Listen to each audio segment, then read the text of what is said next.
이번 시간에는 오랜만에 국제 기사를 다루겠습니다. 중동 관련 소식인데 연합뉴스 기사입니다. 기사 제목 이스라엘 시리아 수도 부근 공습 민간단체 친이란 시설 이라는 제하의 기사인데 12월 26일 기사니까 이미 시일은 조금 경과가 됐습니다.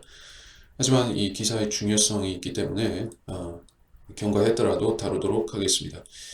기사 내용 바로 보도록 하겠습니다. 시리아 국영 매체 군인 3명 부상했고 무기고 파손이 있다. 이스라엘군은 시리아 방공 미사일에 대응하여 방공망 가동 중이다.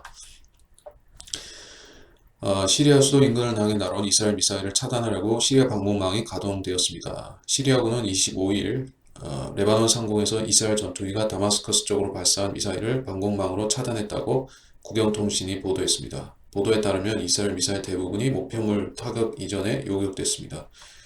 시리아 소식통은 미사일 공격으로 군인 3명이 부상하고 무기고가 부서졌다고 밝혔습니다. 이후 이스라엘군은 소셜미디어 계정 등을 통해 시리아에서 날아온 방공미사일에 대항해 공중방어 미사일을 발사했다고 발표했다. 영국의 본부를 둔 시리아 내전 감시단체 시리아 인권관측소도 이스라엘 공습이 있었다고 보고했다. 이 단체의 라미 압둘 라흐만 대표는 이스라엘 전투기가 다마스커스 남쪽과 남서쪽에 있는 헤즈볼라 혹은 이란 부대의 무기고를 향해 미사일을 쐈다고 설명했다. 이스라엘은 시리아 내 이란 패권을 확장을 차단한다는 명분으로 수시로 시리아를 공습하지만 공격 사실을 확인하는 일은 드물다. 이스라엘은 쿠르드만큼은 아니어도 미국의 시리아 철군 결정의 패자로 꼽힌다.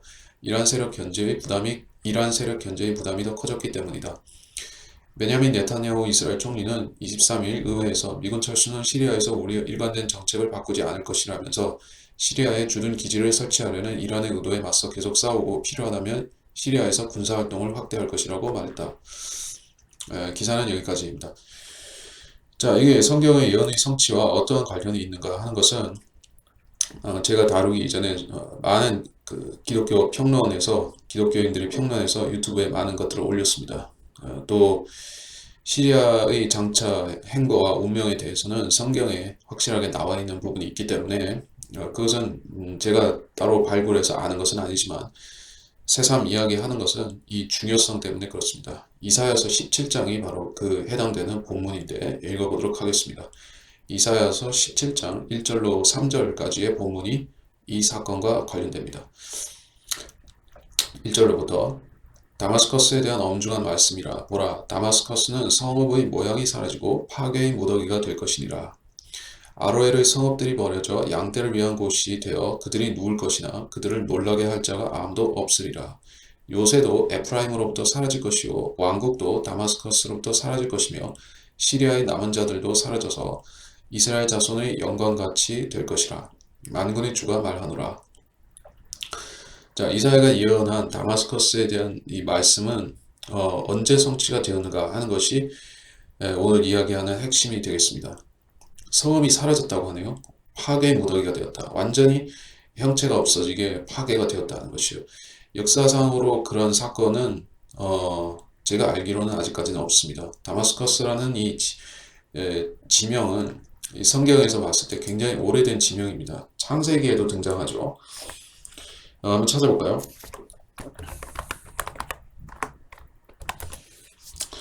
창세기 14장 5절에 처음 등장하는데 거기서 아브라함이 동방의 왕들과 싸워서 그들을 추격해서 다마스커스 왼편에 있는 호바까지 갔다. 이런 대목입니다. 창세기 14장 15절에 처음 이 지명이 등장했었습니다. 그리고 창세기 15장 2절에서는 아브라함이 이렇게 얘기합니다. 나는 자식이 없사오며 내 집의 청지기가 다마스커스의 엘리에셀이오니 주 하나님이여 나에게 무엇을 주시려나이까 하고, 그래서 자기 그 종 엘리에셀이 다마스커스 출신이다. 그렇게 이야기를 합니다. 이 종이 아들 이삭을 결혼시키는 사명을 받고 리브카를 데리러 이제 시리아로 가는 사람이죠. 종이죠. 여기서도 등장했었습니다. 그러니까 이 근동에서 이 다마스커스라는 지역은 굉장히 뿌리가 오래되었고 유서 깊은 지역이고 어떻게 보면 이제 예루살렘과 맞먹을 정도로 고대 도시인 것입니다. 여기는 이제 많은 고대 왕국들, 특히 아시리아라든지 바벨론이라든지 이런 이 지역을 지배했던 왕국들 있죠. 그 왕국들이 아시아와 유럽을 연결하는 그런 요충지로서 다마스커스를 이제 거기에 군대를 주둔시키고 거기에 요새를 쌓고 그런 일들을 반복했기 때문에 나중에 안티오쿠스 왕조에 가서도 셀루키아 왕조의 시대에 갔어도 마찬가지로 이 도시의 중요성은 매우 컸던 것입니다. 그리고 로마 제국이 주후 예수님이 태어나신 이후에 이 지역을 장악했을 때 그들도 역시 동방에 있는 사산조 페르시아, 그때 당시에 페르시아가 강국이었었습니다. 지금도 페르시아는 이란이라는 이름으로 계속해서 계승이 되고 있죠. 그래서 이 로마 제국이 페르시아를 견제하기 위해서 다마스커스에 그 강력한 군단을 주둔시키고 그 군단이 그 중동 전체를 관제하는 그런 감제고지 역할을 하는 중요한 부대가 주둔하고 있었습니다. 자, 이런 것만 보더라도 이 도시의 중요성은 군사적으로 중요하고 역사적으로 또 예언적으로도 이렇게 중요하다는 것을 우리가 알게 됩니다. 그리고 지금 이 시리아와 다마스커스라는 지역은 이제 유명한 아사드 독재 정권이 지배하고 있죠. 아버지 아사드 그리고 그 뒤를 이은 알 아사드, 이 독재자는 성향이 기본적으로는 아버지와 마찬가지로 반이스라엘이고 이제 친소련, 지금은 친러시아적이긴 하지만은 그럼에도 불구하고 이 사람은 전통적으로 어떤 종교에 대해서는 관용 정책을 펴고 있다. 그래서 기독교계로부터 즉 시리아에 있는 소수 종파 기독교인들로부터 좋은 평가를 받고 지지도 받는다. 그렇게 저는 들어서 알고 있는 것입니다. 그래서 잔혹한 짓을 많이 저지르고 정치범을 수용소를 운영하고 비밀 처형, 살해 이런 것들을 많이 저질렀음에도 불구하고 이 아사드라는 인물은 어떻게 보면 굉장히 운을 잘 타고났다고 볼 수 있겠는데, 그래서 그런 민중 봉기가 일어나고 반란이 일어나고 지금 벌써 몇 년째 내전 중입니까? 5년 아마 넘었을 것입니다. 이렇게 오랫동안 내전이 반복되고 있음에도 불구하고 정권이 몰락할 기미가 보이지를 않는 것입니다. 물론 러시아가 도와주고 이란이 도와주고 이란이 이제 같은 시아파 계열이기 때문에 아사드 정권을 지지하는 입장입니다. 근데 이란의 목적은 아사드를 지지하는 것도 있지만은 더 나아가서 시리아와 접경을 이루고 있는 골란고원 쪽으로 해서 이스라엘과 접경을 하고 있는데, 그곳이 바로 이제 과거에 4차 중동 전쟁의 전장이었던 그 유명한 골란고원이죠. 거기는 항상 이제 이스라엘로 쳐들어오는 그 요충지 역할을 하는 곳이 그 골란고원 지대인 것이요. 그리고 거기가 이제 성경적으로 매우 의미 깊은 아마겟돈 전쟁이 일어날 지역에 속해 있는 것입니다. 그러다 보니까 이 장소에 대해서 굉장히 이곳을 점령하겠다는 쟁탈전이 고대부터 이집트 왕국 시절부터 치열했었고 지금도 치열하고 이제 역사의 마무리를 짓는 아마겟돈까지 그것이 이어질 것이다 하는 것입니다. 자, 그런 이언적인 연장선상에서 우리는 다마스커스 이제 지금 일어나고 있는 일들을 바라봐야 될 것이다 라고 말씀을 드리겠습니다. 자, 그래서 아까 읽었던 바와 같이 이사야서 17장은 다마스커스의 완전한 파괴를 말씀하고 있었습니다. 자, 그러면 이제 에스겔서로 가서 좀 더 자세한 이야기를, 이 사건에 대한 좀 더 자세한 이야기를 들여다보도록 하겠습니다. 이 38장 전체가 이 전쟁을 말씀하고 있는데 아주 큰 중동에서 이제까지 일어났던 중에 제일 큰 그런 전쟁이라고 생각할 수가 있습니다. 근데 제가 지금 다 읽으면은 제 시간적으로 많이 그러니까 일부 필요한 것만 읽어보도록 하겠습니다. 38장 에스겔서 38장 3절부터 말하라. 주 하나님이 이같이 말하노라. 보라, 메섹과 투발의 최고 통치자 고가 내가 너를 대적하노라. 내가 너에게 돌이켜 네 아가리에 갈고리를 끼워 너를 끌어내리니 네 모든 군대와 말들과 기병들이라. 그들 모두가 모든 종류의 완전한 갑옷을 입었으며 작은 방패들과 큰 방패들을 가진 큰 무리로 그들 모두가 칼을 든 무리요. 그들과 함께한 페르시아와 에디오피아와 리비아인데 그들 모두는 방패와 투구로 갖추었고 고멜과 그의 모든 부대인데 북쪽 지방의 토갈마의 집과 그의 모든 부대이며 너와 함께한 많은 백성들이라. 너는 예비하고 너와 네게 모인 모든 집단은 스스로 예비하며 너는 그들에게 감시자가 되라.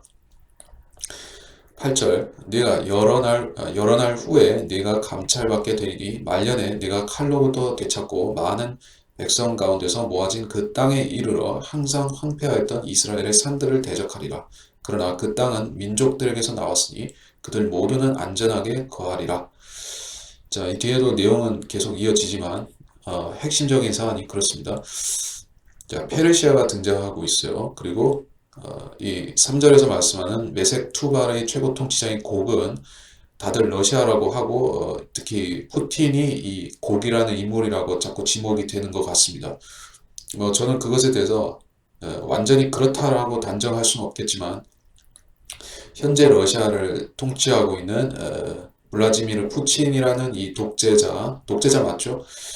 뭐 이제 민주선거로 당선되었다고 하기는 좀 어려운 인물이니까 언론도 통제하고 독재를 하는 인물이죠. 그리고 러시아의 신흥 군사 강국화를 추진하고 있는 그런 상당히 위험스러운 인물이죠.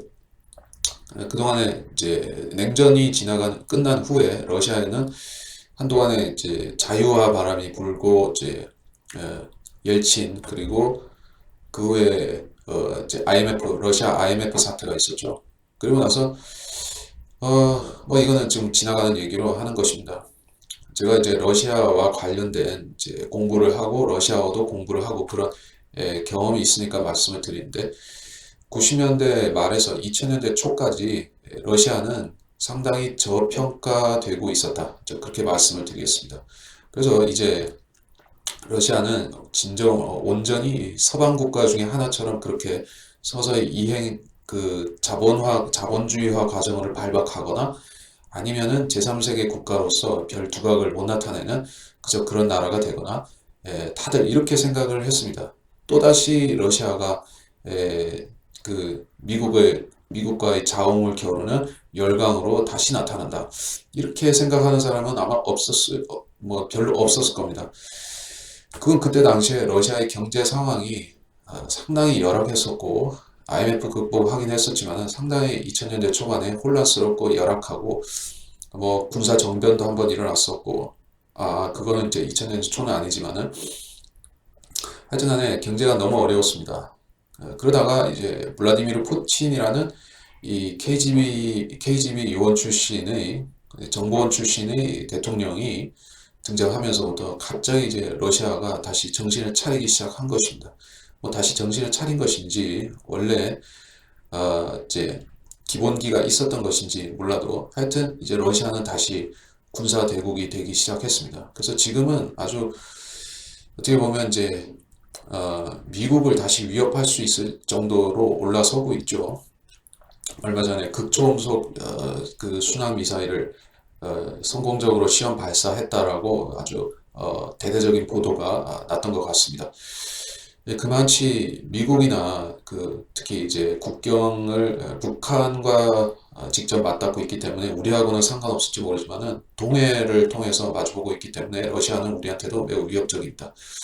근데 우리한테도 위협적이지만 러시아는 이스라엘에 대해서는 더 말할 나위 없이 매우 위협적인 국가인 것입니다. 왜냐하면 지금 직접적으로 이스라엘과 러시아가 국경은 멀리 떨어져 있지만은 러시아 군대가 지금 시리아에 들어와 있죠. 원래 들어와 있었고 거기에 군사 항구를 조차해가지고 거기 주둔하고 있었을 뿐더러 지금은 시리아 내전을 진압하고 평정시킨다는 구실로 해서 러시아 군대가 더 많이 들어왔습니다. 그리고 S-300이라고 하죠. 그 최신 그 러시아 방공 시스템이 S-400이라는 아주 그 사드와 비슷한 개념의 오히려 더 위협적이라고도 볼 수가 있다고 하는데, 그러한 아주 강력한 방공 시스템이 지금 러시아가 개발해 놨는데 그거의 직전 버전이 S-300입니다. 그것을 지금 시리아에 배치를 해 놓은 것입니다. 그래서 과거에 이스라엘은 시리아와 계속 분쟁이 있어 왔지만, 또 잠정 적국이었었지만은, 시리아가 이제 군사적으로 이스라엘보다 한 수 아래였었습니다. 한 수 아래였고, 그 경제도 그렇게 이제 좋은 편이 아니었기 때문에 이스라엘이 이제 그 적절하게 이제 제어할 수가 있는 상태였었는데, 지금 이게 힘의 균형추가 무너지고 있습니다. 어떻게 되었냐? 러시아가 들어가서 이제 각종 군사 지원을 해주고, 이란은 이란대로 자기네 군대를 그 이스라엘과 가까운 시리아 국경 쪽에 배치하기 시작하고, 여러분이 지도를 보시면 다 아시지만은 다마스커스라는 이 시리아의 수도가 이스라엘과의 국경 접경지대에서 그렇게 멀리 떨어져 있지는 않습니다. 아주 가까이 붙어 있어요. 그거는 이제 지난 중동 전쟁에서 시리아가 패전했기 때문에 골란 고원을 홀랑 뺏겨버리는 바람에 그 국경이 이제 다마스커스 수도 쪽으로 밀려나서 그렇게 되어 있는 것입니다. 그러니까 이제 시리아라는 이 나라는 호시탐탐, 그야말로 절치부심으로 자기들의 그 잃어버린 금싸라기 땅 골란고원을 꼭 다시 빼앗고 말리라 하는 그러한 고토수복의 생각을 분명히 갖고 있는 것입니다. 그래서 기회만 되면 이스라엘을 다시 치려고 하는데, 그동안에는 힘들었죠. 근데 이제 내전의 과정을 겪으면서 오히려 그 군대가 더 단단해지고 있는 것입니다. 더 많은 군사 지원을 러시아로부터 받고 있는 것이요. 그러다 보니까 이제 시리아의 독재자 아사드도 딴 생각을 분명히 할 가능성이 있다는 것입니다. 이제는 수세적으로 이스라엘이 자꾸 그 펀치를 날리는 부분만 막아왔는데, 이제는 좀 러시아의 그 뒷배를 믿고서 이스라엘을 찌를 수도 있는 상황까지 오고 있다. 그리고 여기에 에스겔 38장에서 우리가 보듯이 페르시아가 가세한다면 이야기는 완전히 저쪽 연합 쪽으로, 그 북방 연합 쪽으로 기울 수가 있는 것입니다. 균형이 그쪽으로 간다. 그리고 여기에 추가적으로 언급되고 있는 나라들이 있습니다. 에티오피아, 리비아, 그리고 고멜, 토갈마, 이렇게 이야기들이 나오는데, 이 고멜에 대해서는 몇 가지 설이 있는 것 같습니다. 이것이 독일이다라고 하는 측도 있고, 동유럽의 어떤 지역이다, 폴란드라든지 기타 동유럽 나라 중에 하나를 말하는 것 같다라고 하는 적도 있고, 고멜을 하여튼간에 이게 독일이나 동유럽이라고 하는 것 같습니다. 유럽의 어떤 나라라고 볼 수가 있겠죠. 그래서 이 사태에 개입될 수 있는 소지가 독일에게 있느냐, 우리가 보게 되면은 사실 있습니다. 왜 그런가 하면, 지금 EU라고 하죠. 유럽연합에서 자기네들 그 연합군을 결성해서 운용을 하는데, 그 나토군이죠, 나토군. 그 나토군의 실질적인 그 유럽에서의 맹주 역할을 하는 나라가 독일입니다. 물론 독일도 지금 군사력이 형편없이 떨어져서 미국에 비하면 그야말로 이제 형편없는 수준으로 낮아져 있는데, 그래서 탱크도 몇 대 못 굴리고 그런 나라가 됐습니다만은, 그래도 다른 이제 룩셈부르크라든지 벨기에, 네덜란드, 덴마크, 이제 또 스페인, 이런 나라들에 비하면 군사력이 있는 편입니다. 그래서 이 독일이 지금 그 유럽에서는 러시아로부터의 위협을 막는 방파제 역할을 한다, 그렇습니다. 근데 이 독일이 좀 믿을 수가 없는 것입니다. 왜냐하면은 지금 독일의 메르켈 총리가 집권하고 있죠. 근데 이 메르켈이라는 이 정치인은 여러분이 아시는 분은 아시겠지만은, 메르켈은 동독 출신 여자입니다. 그리고 그렇다 보니까 이제 정책 자체가 좀 좌파적이에요. 좌파적이라는 것은 이민 정책이라든지 이슬람에 대한 관용, 이런 부분에서 굉장히 친좌파적인 정책을 하고 있고, 아마 이번에 러시아하고도 상당히 유착하고 있다. 이런 여러 가지 그 경제 정책상으로 유착하고 있다 하는 것입니다. 물론 공식적으로는 그 나토는 러시아를 현재 적성 국가로서 이제 제재도 하고 있습니다. 왜냐하면은 러시아가 우크라이나의 동부를 자기들이 직접 침공한 건 아니지만은 그 무장 세력을 지원해서 그 반란을 일으키게 했죠. 내전을 일으키게 했죠. 그래서 지금 그 이제 어, 우크라이나의 분쟁이 아직도 현재 진행형입니다. 현재 진행형이에요. 그리고 이제 크림 반도를 지금 러시아가 손에 넣고 그러면서 지금 미국과도 첨예한 대립을 하고 있는 상황이죠. 그 상황에서 지금 독일이 이제 어떻게 보면 러시아에 붙을 수도 있는 이런 모호한 입장에 처해 있다는 것입니다. 모호한 입장을 취하고 있다는 것입니다. 자, 그래서 이 앞으로 일어나게 될 중동 전쟁이 어떤 형태로 진행될 것인가 생각해 보면 이렇습니다. 독일이 러시아에 가담한다면 미국이 그렇죠. 미국이 이 전쟁에 뛰어들지 않을 수도 있다라는 생각을 저는 해봤습니다. 미국이 이제까지 그 뭐 한국 전쟁이라든지 뭐 베트남 전쟁이라든지 걸프전이라든지 여러 번의 전쟁을 하면서 배운 교훈이 있죠. 그것은 어떤 전쟁이든지 간에 미국 혼자 독박을 쓰는 일을 하려고 하지 않는다. 그렇게 하면은 우리가 이제 100이면 100 지고 우리는 손해를 다 덮어쓴다. 특히 베트남 전쟁이 그 결과가 참으로 미국으로서는 참혹하고 망신스러운 것이었죠. 전비는 전비대로 쓰고 엄청난 인명 손실을 겪고 그러면서 이제 국내 정치는 혼돈스러워지고 그러면서 결국에 아무것도 얻은 게 없습니다. 결과적으로는 돈만 쓰고 얻은 게 없는 전쟁이 됐습니다. 그 나중에 또 테러와의 전쟁도 마찬가지고 아프가니스탄에서도 지금 계속 쓴맛을 보고 있죠. 미국이 그러니까 이제 베트남 전쟁 이래로 해외로 진출해서 제대로 성과를 보고 완전히 좋게 끝낸 전쟁이 없습니다. 계속 죽을 쓰고 있는 것이에요. 그래서 지금 트럼프가 어떻게 하고 있죠? 전통적인 맹방인 나토, 독일, 그리고 한국, 일본 이런 나라들과도 계속해서 안보적인 관계를 재정립하려고 하죠. 우리가 일방적으로 도와줄 수는 없다. 우리가 지켜주고 우리가 너희 안보에 보탬이 되는 만큼 우리에게 돈을 더 내라. 이렇게 트럼프는 거침없이 요구를 하면서 동맹들 간의 관계에 균열을 일으키고 있는 것입니다. 자, 이것은 미국 사람들이 일반적인 정서에 따르면은 그럴 수 있는 것이지만은 미국이 이제까지 뭐 어쨌든간 세계 경찰 노릇을 해온 것은 맞습니다.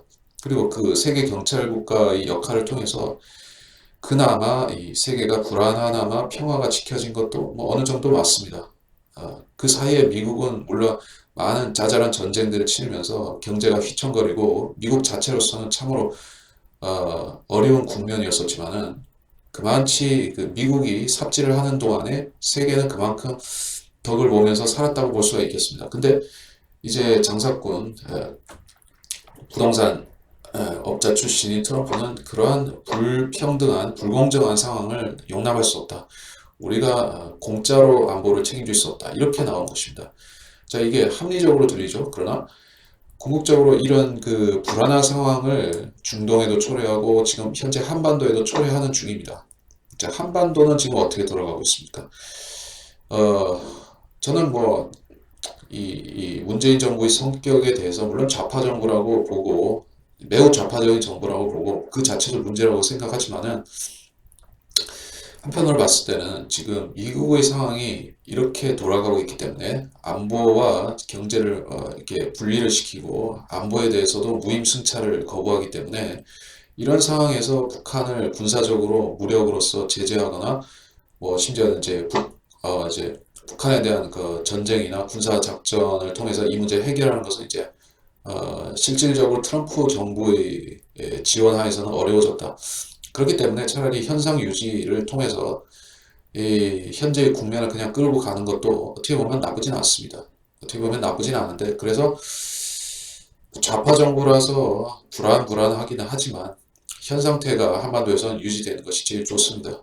전쟁도 아니고 무슨 적화로 가는 것도 아니고 이 어정쩡한 상태에서 그냥 있는 것도 나쁘진 않습니다. 그런데 중동 문제에 있어서는 그렇게 흘러갈 수 없게 되어 있습니다. 거기에는 뭐 사실 뭐 문재인 같은 정치인이 있고 없고 그런 문제가 아니라 아무리 거기서는 무슨 재간을 부려도 일이 그렇게 풀리지가 않습니다. 자, 우리는 6.25라는 그 반세기 또 더 훨씬 전에 68년 전에 일어났던 그 6.25라는 사건 이후에 그렇게 열전이 그렇게 그 어떤 치열한 그 상호 간의 전쟁은 없었죠. 하지만 이스라엘이라는 것은 이제 중동 전쟁이 4차 중동 전쟁까지 일어났었고 그 후에 레바논도 침공하고 그 후에도 수시로 미사일 쏘고 뭐 사소한 테러 일어나고 이런 상황이기 때문에 우리보다도 더 심각한 것입니다. 그 갈등이라는 것은 그냥 말로써 봉합하거나 우리 이제부터 악수하고 평화협정 맺고 사이좋게 지내자 해서 그렇게 다 넘겨버릴 수준이 안 되는 것입니다. 중동 문제는 그 이상으로 심각한 것입니다. 그리고 더 심각한 것은 지금 제3성전, 예루살렘 성전의 재건 문제가 수면 위로 부상이 되고 있다는 것입니다. 12월 그 언제였습니까? 날짜는 기억 안 나지만 중순경에 그 예루살렘의 한 구역에서 제3성전 재단 봉헌식이 있었다고 하죠. 이스라엘의 사내들인 공회가 그것을 주관해서 의식을 치렀습니다. 그래서 트럼프와 아마 공조가 되고 사전에 허락을 받고 한 일이라고 봐야 되겠죠. 그래서 저는 이 트럼프라는 사람이 지금 사회 쿠셔너도 그렇고 그 유대계의 그 조종을 받고 있다라고 저는 생각을 합니다.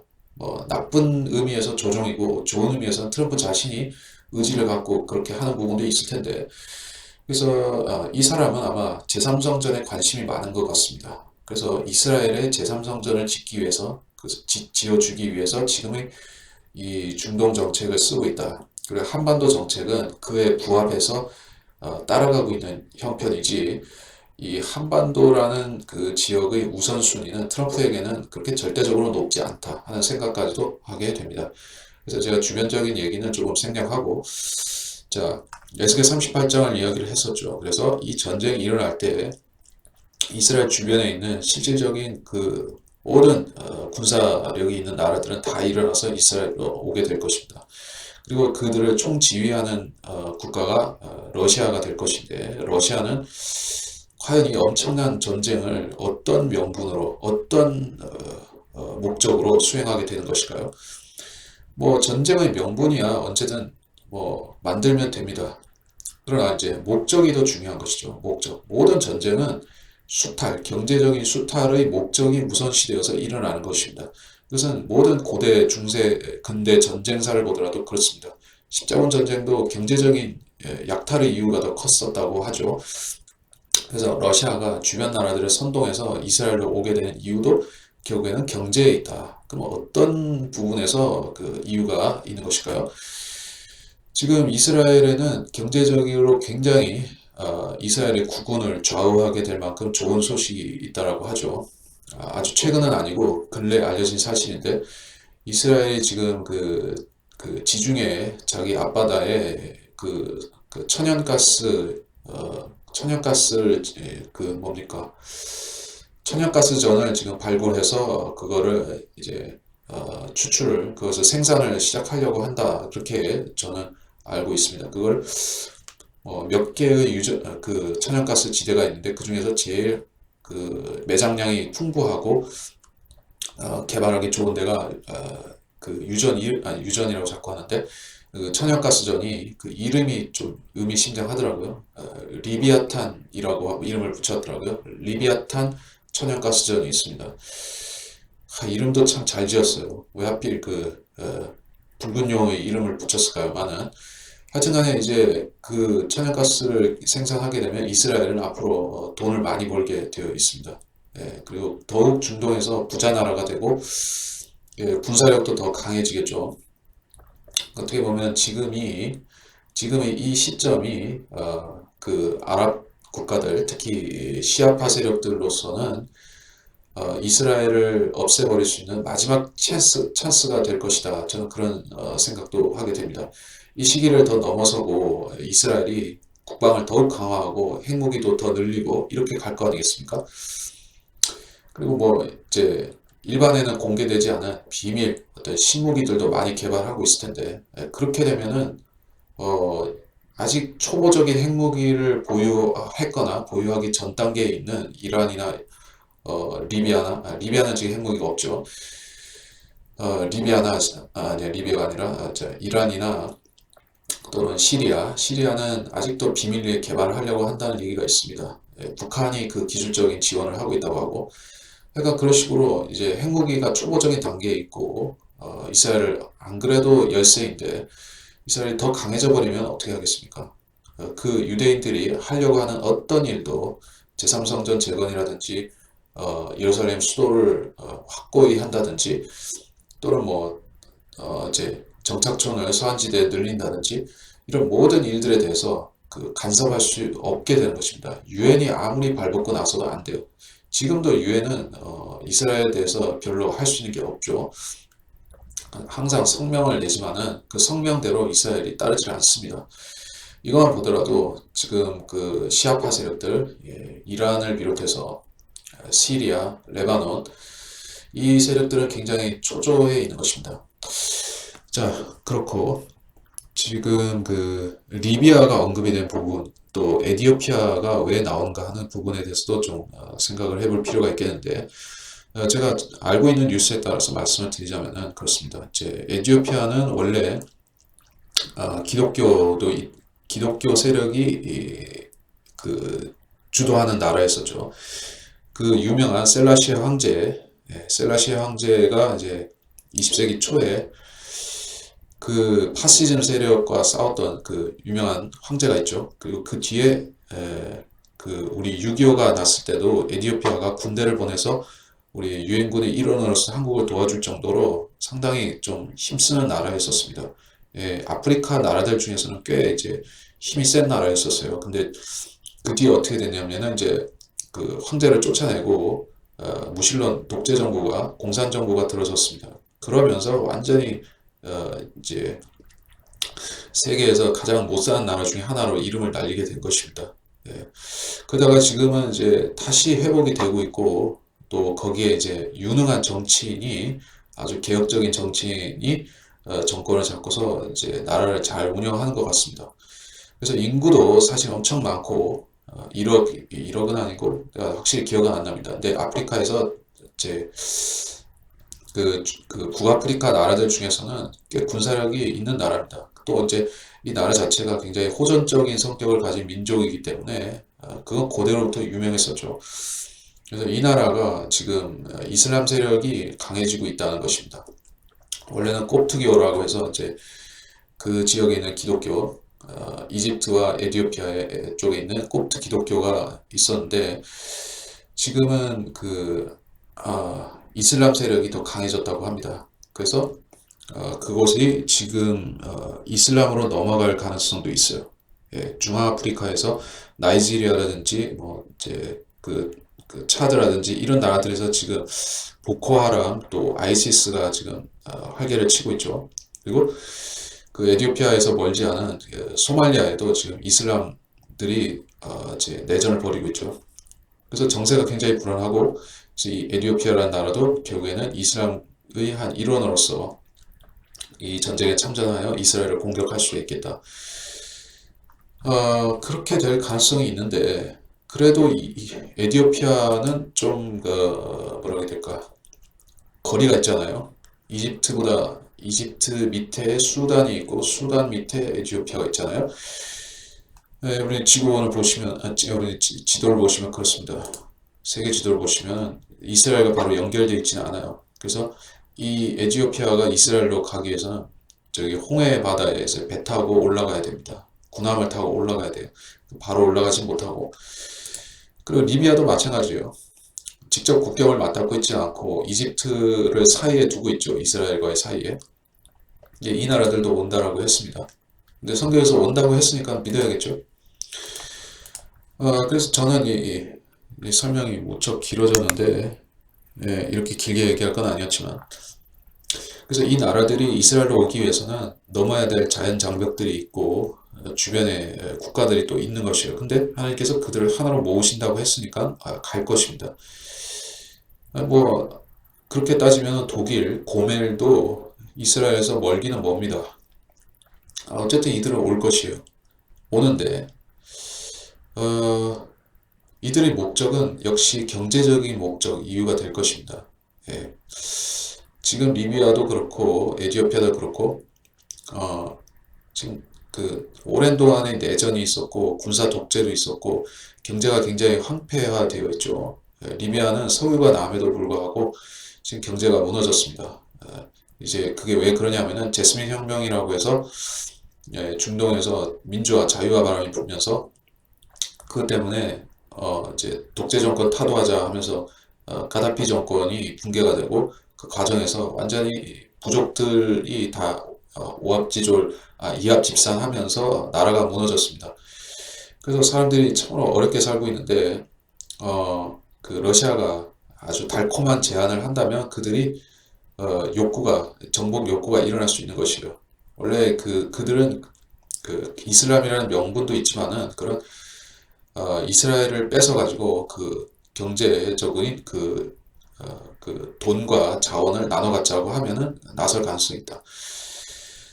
특별히 이제 이스라엘은 중동에서 가장 그 민주화가 되고 산업화가 되었을 뿐만 아니라 그 경제적으로도 이루 말할 수 없이 부유한 국가죠.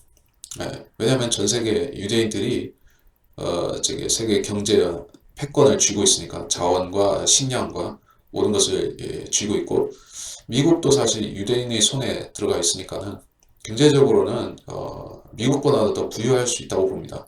다만 그것이 어떤 그 감춰져 있기 때문에 수면 밑에 있기 때문에 사람들이 잘 모를 뿐이지 이스라엘은 상상 이상으로 부유한 나라일 것입니다. 그래서 이런 사실들을 알고 있기 때문에 이스라엘은 그들의 먹음직스러운 표적이 되는 것이요. 그래서 러시아는 아마 그렇게 한다고 저는 생각합니다. 어떻게 하는가?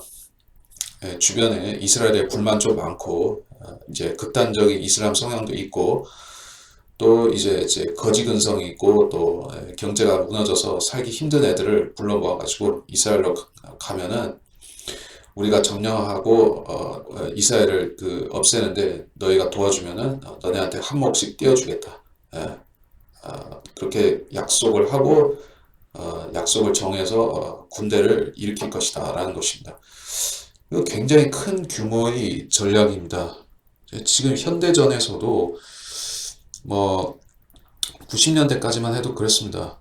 미국이 그 1차 이라크 전쟁, 그 쿠웨이트를 수복하는 이라크 전쟁을 시작할 때에도 몇 달 동안에 걸쳐서 그 군대를 전개하고 전쟁을 시작해야 됐습니다. 그 항공모함이 그 전쟁에서 중추 역할을 하기 때문에 그럴 수밖에 없죠. 배들이 집결하는 데 있어서 한 달 이상 걸리기도 하니까. 근데 이제 이 전쟁은 완전한 기습으로 진행이 돼야만 되지 않겠습니까? 왜냐하면 이스라엘은 정보력이 좋기 때문에 그 모사드의 정보력이 좋기 때문에 뭐 이제 대규모의 군대가 자기 국경 주변에서 움직인다 하면 대번에 알아차릴 거 아니겠습니까? 그러니까 아주 은밀하게 진행하든지 아니면 이제 그 약속만 정해놓고 움직임은 사전에 철저히 은폐하고 기다렸다가 아주 기습적으로 시작해야 되는 것입니다. 사전에 전혀 군대를 움직이지 않다가 그 시간에 바로 이제 움직여야 되는 것이에요. 그렇다면 아주 기습작전, 특공작전 비슷하게 진행이 돼야 되는 것이에요. 원래 이제 그 6.1 전쟁의 사례가 잘 보여주듯이 이런 기습작전의 귀재가 이제 이스라엘 쪽이죠.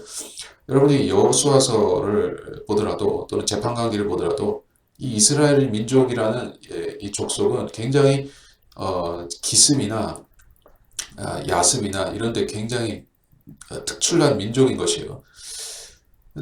그렇기 때문에 기습을 통해서 이스라엘을 이긴다는 것은 굉장한 위험 부담이 있는 것이에요. 중동 국가들도 이스라엘을 기습으로 어떻게 해보려고 여러 번 시도해봤지만 다 실패했습니다.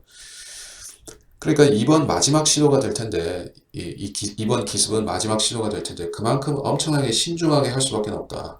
그리고 이스라엘도 눈과 귀는 다 있기 때문에 그 대략의 정황은 알고 있을 것이요. 그러나 다만 어떤 속을 수밖에 없는 이유가 또 있을 것이라는 얘기예요. 속을 수밖에 없는 이유. 여기가 이제 우리가 그 본문에서 그런 속을 수밖에 없는 이유를 조금 찾아볼까요?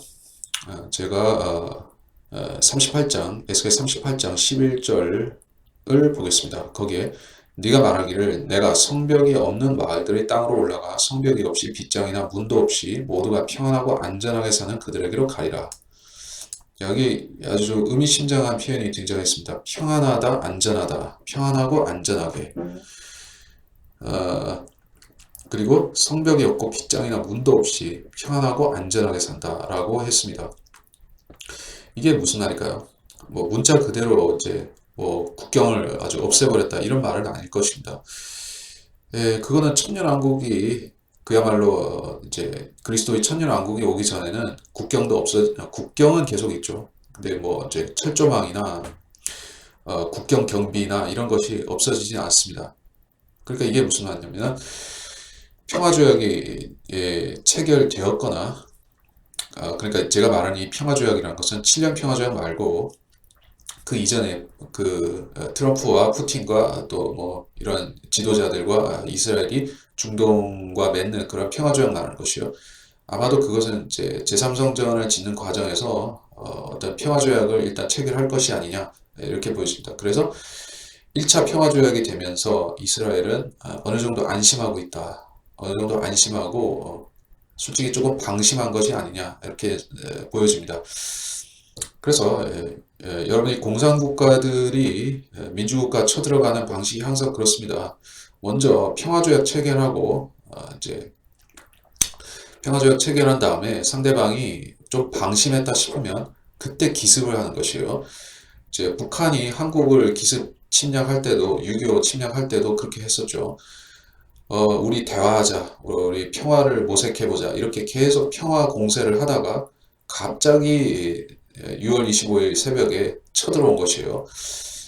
소련도 그런 거 잘하고 이제 공산국가들도 잘하는 것입니다. 그래서 소련은 이번에 이스라엘을 그렇게 치려고 거짓 평화조약을 알선해서 맺을 것이요. 그런 다음에 여기서 쳐들어갔지만 그들은 그 매복에 걸려서 아주 무시무시한 매복에 걸려서 거의 다 털리는 것이요. 전멸 수준으로 털리는 것입니다. 그래서 전화위복으로 이 전쟁은 이스라엘에게 큰 성공을 가져다 주는 것이 될 것입니다. 그리고 그 성공을 통해서 이스라엘은 성전도 짓고 그 패전한 상대방 러시아를 비롯한 상대방 국가들한테 배상금도 받고 7년 평화조약을 맺는 그런 상황으로 가게 된다. 이 상황까지 가면 물론 7년 환란이 이미 시작된 때가 되겠죠. 그리고 그때는 이미 우리 교회가 이 땅에 존재하지 않을 것입니다. 이미 휴거가 되었기 때문에.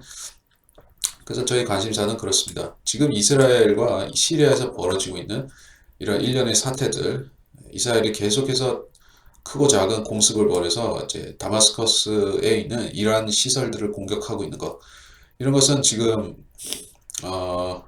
이것이 곧바로 전쟁으로 연결되지는 않을 수 있습니다. 왜냐하면 이스라엘은 지금 엄청 경계를 세우고 있기 때문에 경계망을 곤두세우고 있기 때문에 이 상태에서 주변에서 쳐들어오면 바로 요격에 들어갈 수가 있겠죠.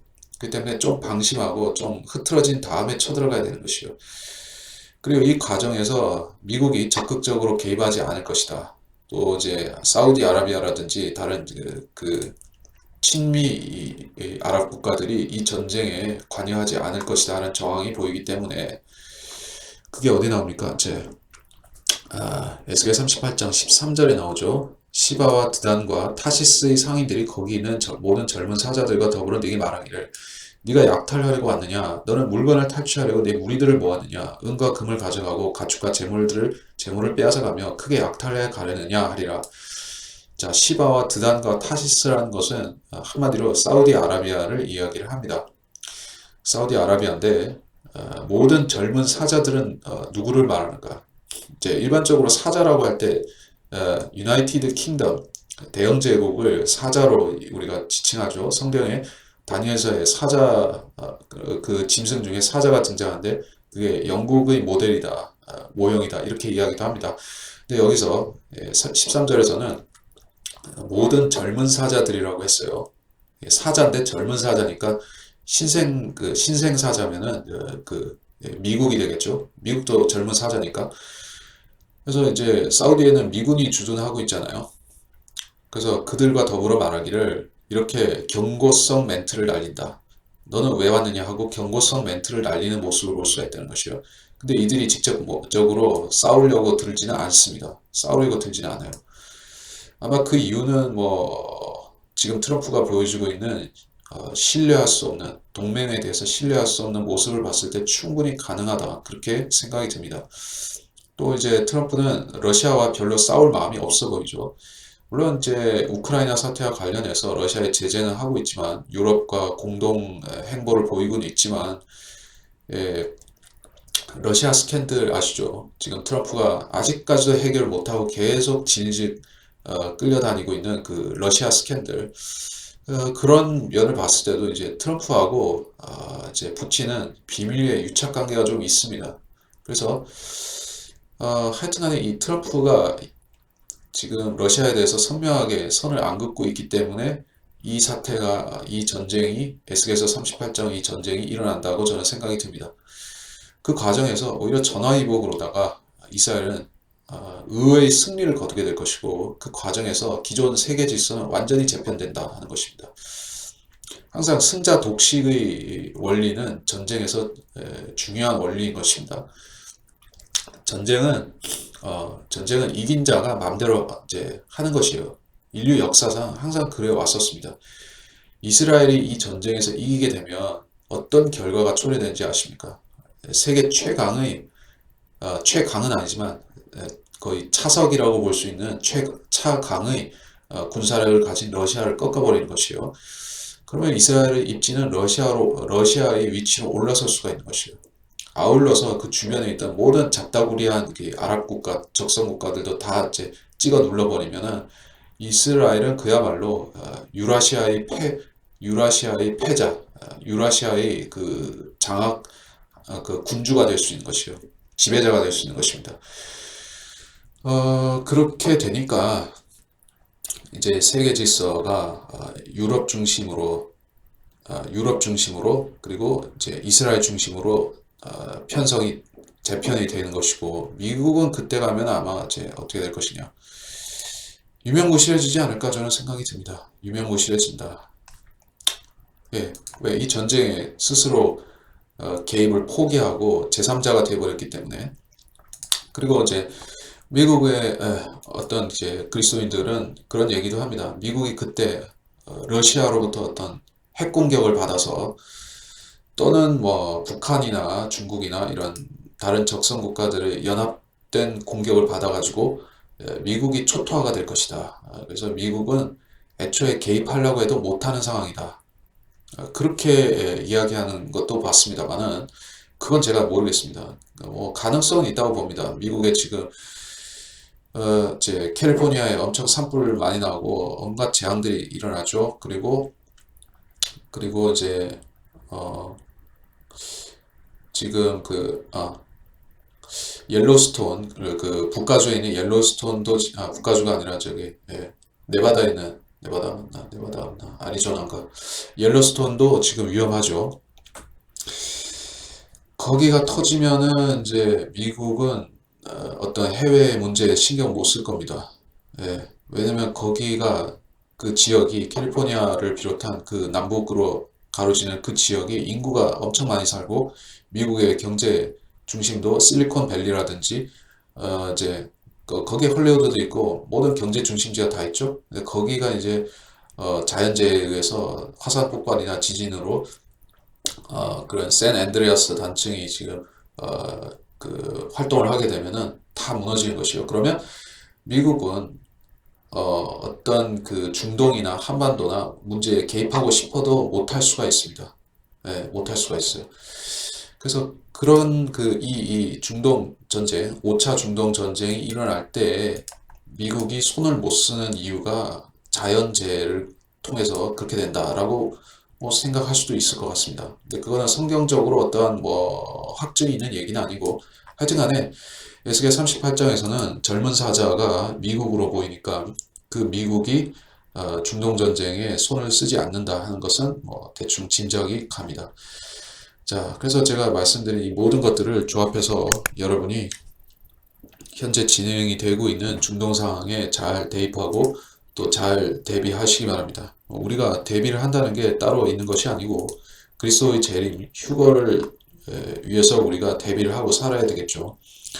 이 전쟁이 언제 일어나고 어떻게 일어나고 이런 것은 사실 우리의 손에 있는 문제는 아닙니다.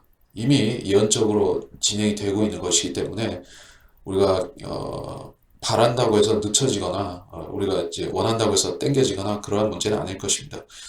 하여간에 확실한 것은 이제 예언적으로 가장 중요한 의미가 있었던 이스라엘 건국 50주년에 해당이 되고 또 67년 67년 이스라엘 그 이제 예루살렘 회복으로부터도 지금이 2019년이 지금 이제 50 아니야 이제 40주년이 몇 주년이 되죠? 70주년이었죠. 이스라엘 건국 48년도로부터 70주년이었고 이제 67년 회복으로부터 50주년이고 50주년은 희년이 숫자와 관련이 되고 자 이런 식으로 2018년도 중요했고 2019년도 마찬가지로 중요한 해인 것입니다.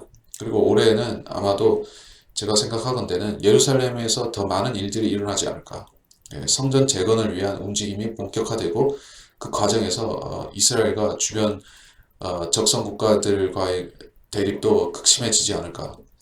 뭐 물론 말할 것도 없이 팔레스타인 그 가자 지구의 문제는 더 끌어오를 것이고 이 과정에서 이스라엘은 돌이킬 수 없는 선택을 하게 될 것이다.